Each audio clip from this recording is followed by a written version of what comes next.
Welcome to the InfoMullet YouTube channel. If you enjoy this content, please like or share. And if you'd like to support the InfoMullet by becoming a mulleteer, visit us on Patreon. We appreciate your support. And thanks everyone for having me today. I appreciate the time. When Dana asked me about this, he knew I'd done work in a lot of these areas, sort of in the reduction of violence and instability. And he said that the discussion was about, how does conflict and migration flows and refugee flows connect? And this is an area that I've done a lot of work on in the past couple of years. And so what I've done is taken a very high level view that can probably help inform some of those discussions as you go forward using real case studies like what happened with ISIS, what's going on in the Libyan civil war.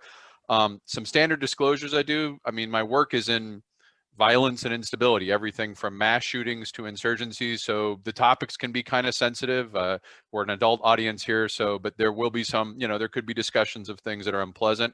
Also in these situations, I try and sort of clear the deck up front. My audience is Department of Defense military planners, intelligence, and academics. I have, therefore, a very particular bias and point of view when I'm presenting this. I'm usually modeling this from the perspective of an outsider looking in. I like to think I know a little bit about the internal, but I try and make this bias clear. In these sorts of situations, it's important to kind of clear the deck. And the purpose that I do this to is to reduce, violence and instability and try and create policies that not just, I don't think Dana said we're, solve problems. I don't think we're ever going to necessarily solve problems, but also to keep us from making errors that we don't need to make. So I just wanted to clear the deck a little bit about that to kind of give where my perspective's coming from. And I'll break this into chunks. And in each point, feel free to ask questions at the end of each section or in between. I'm very comfortable flexing around. These are areas people tend to have a lot of questions on, so feel free to ask. And if we end up doing some improv, I'm okay with that as well. So I'm going to share. I'm not going to share too many screens so that it's not death by PowerPoint, but I just wanted to sort of ground the discussion initially.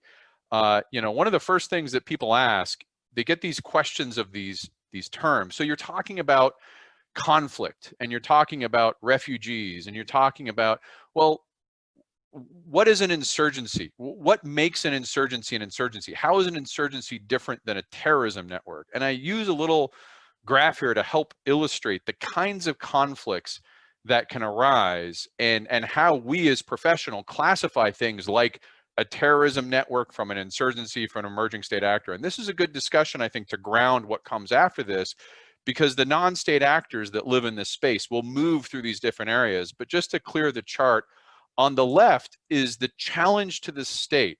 So think of this, the higher you go, the more threatening you are to the state itself, the more at risk the state is of what these actors are doing. If you're very low, you may be a threat to population, you may be a threat to human safety, but you're not really threatening the state as a whole. At very high levels, you're threatening the state. The tactics from left to right on the bottom, so let's, on the challenge of the state, at the bottom level is what we'd call a terrorist, someone who can cause damage and property damage and loss of life and limb, but probably isn't going to collapse the state unto themselves.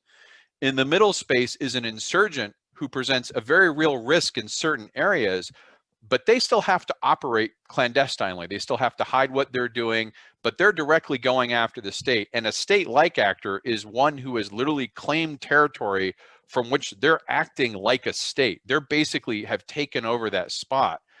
And the tactics they use on the bottom range from unconventional warfare, which all sorts of things fall into this, but the general common denominators, it's clandestine, it's hidden. It's you're at this stage, you have to stay hidden from the state, because if you get caught, they have more than enough resources to give you a bad day. And so the unconventional warfare tends to focus on things like roadside bombs, suicide bombers, things that are hard to detect, things that are clandestine. As you get over to the right, you have what's called irregular warfare or open warfare. This is, you're no longer hiding. You may be in uniform. You're driving around in vehicles. This is what we see on TV when ISIS was, rampaging across Syria and Iraq. And this is not necessarily conventional warfare. Would be even further off to the right. But the non-state actors I track tend to live in this space, and they fall into these categories. If you're a using unconventional warfare, clandestine tactics, and you're operating in a terrorist manner, we call those terror networks. They tend to be isolated from the population. They have little local support. They have to stay hidden from the population they're in, as well as from the authorities looking for them. The rule of thumb is if someone knows, a terrorist is making a bomb next door, they're going to call the cops come in and arrest them. But if you get up to an insurgent begins to capitalize on grievance. They're tying in with some local grievance, and the grievance may be credible. There may be, when the Arab Spring launched up, there were legitimate protests. There were, they're rising up against tyranny. These are very legitimate grievances. But what an insurgent does is they tap into those grievances to get local support. At this point, there's some segment of the population, even if it's only 20%, that if they know there's an insurgent next door preparing something, they might not call the police. They may be intimidated. They may be afraid. They may be saying, well, they're going to fight for our side, so I'm going to give them a pass. An insurgent has enough support that they begin to operate with less concern of being detected by the public, and they begin to directly attack government capabilities to govern the state. And then as you go up further on this to the state-like actor, this is where you're really talking. The insurgents are at the point now where they're seizing territory and beginning to establish government themselves. So at this stage, you start seeing things like courts, taxation, school programs. I mean, people think of these often mistakenly as these are just purely violent actors, but they often have a whole range of services associated with them because their goal is to govern in place of the state. So when you get to a state-like actor, you see things that you would associate, maybe not at the same level, but you see things you associate with a government. And these three categories, the terror networks, guerrilla insurgencies, and global insurgencies, were how everything was kind of described up until about 2014. A global insurgency, by the way, is an insurgency in an area that can call upon a global grievance. So this, normally these insurgencies, they're very localized. The disputes are going back, very particular to that area. But a global insurgency has some sort of grievance that they tap into and can bring people from around the world in. So the Soviet-Afghan War had this global narrative of the Soviet Union invading Afghanistan, and this was in the 80s in the Wayback Time Machine.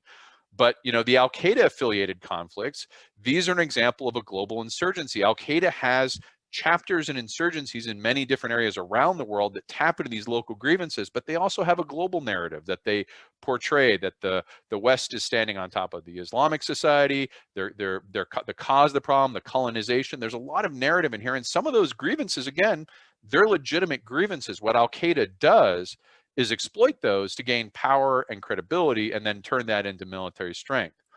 Now, what happened in 2014 was this new kind of actor, not really new, but it certainly was a surprise, this thing of an emerging state actor, somebody who was operating in a very open, irregular warfare way and threatening the state. And this is where ISIS falls, which is going to be a big basis of the discussion going forward, this in the Libyan civil war.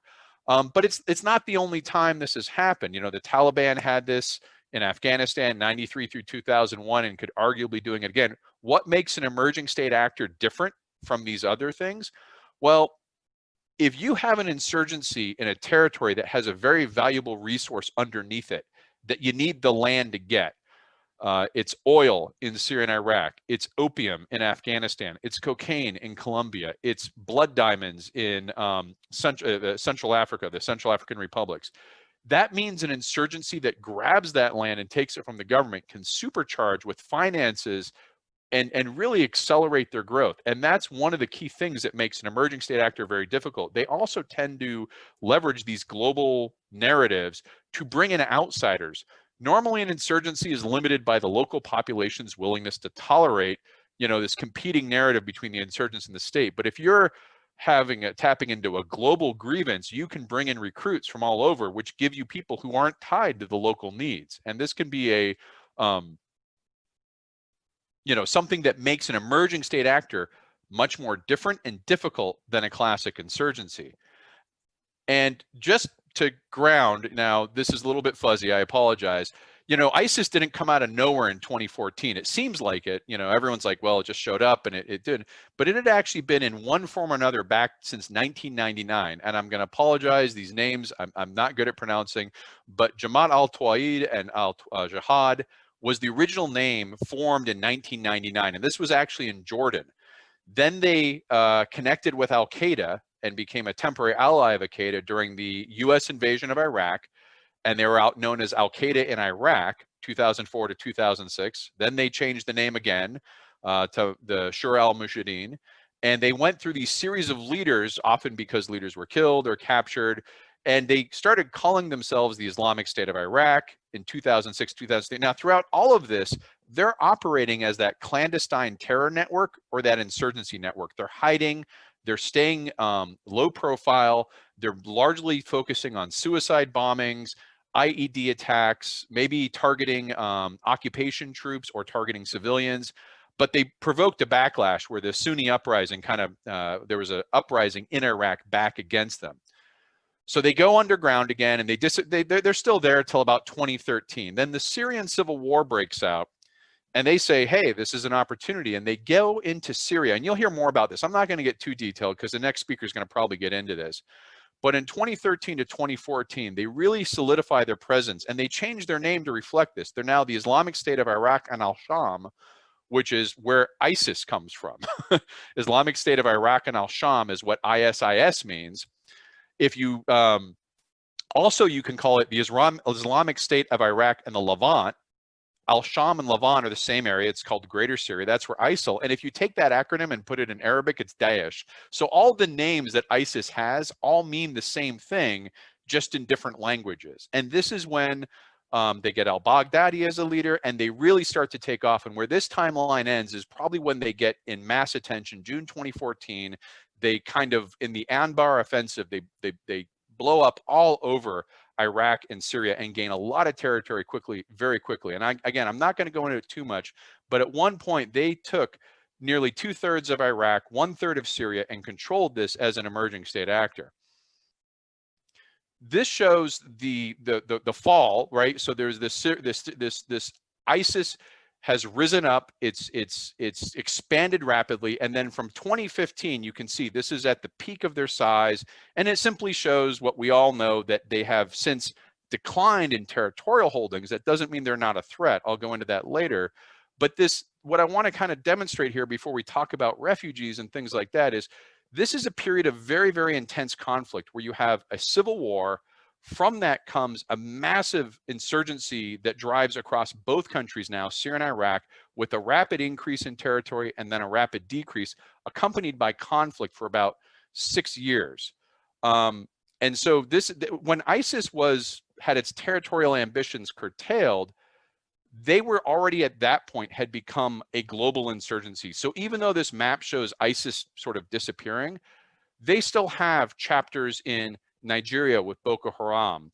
They have chapters in Afghanistan with ISIS in the Khorasan province. They're now a global network, as it were, much like Al-Qaeda. And so this is just some context of how one particular insurgency started as a clandestine terror network no one had ever heard about in Jordan, moved over to Iraq, became an insurgency in Iraq, went through a couple cycles, had an opportunity because of the Syrian civil war, and blew up into this large emerging state actor, and then was curtailed.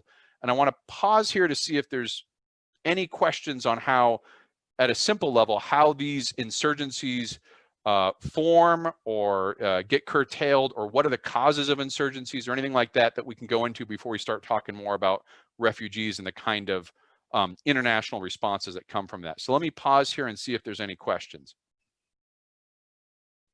Weren't there a lot of former Iraq soldiers and other people who had military training from all the wars that basically we started over there? Yeah, we started. Yeah, that's fair. You could say that. So basically, yeah. So that's a great point. What happened in detail? One of the things that made ISIS different is it goes in as this clandestine terror network affiliated with Al-Qaeda.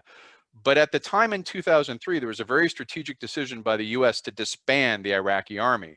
And whenever you look at a situation with, I say there are grievances. One of the grievances, if you're in the army in Iraq and you're used to power, prestige, influence, protecting your family has access to means and good health care and things like that because of your position in the army, and then all of a sudden some outside foreigner comes in and says, your job's gone, you're banned from government work, you can't get it. That's very threatening.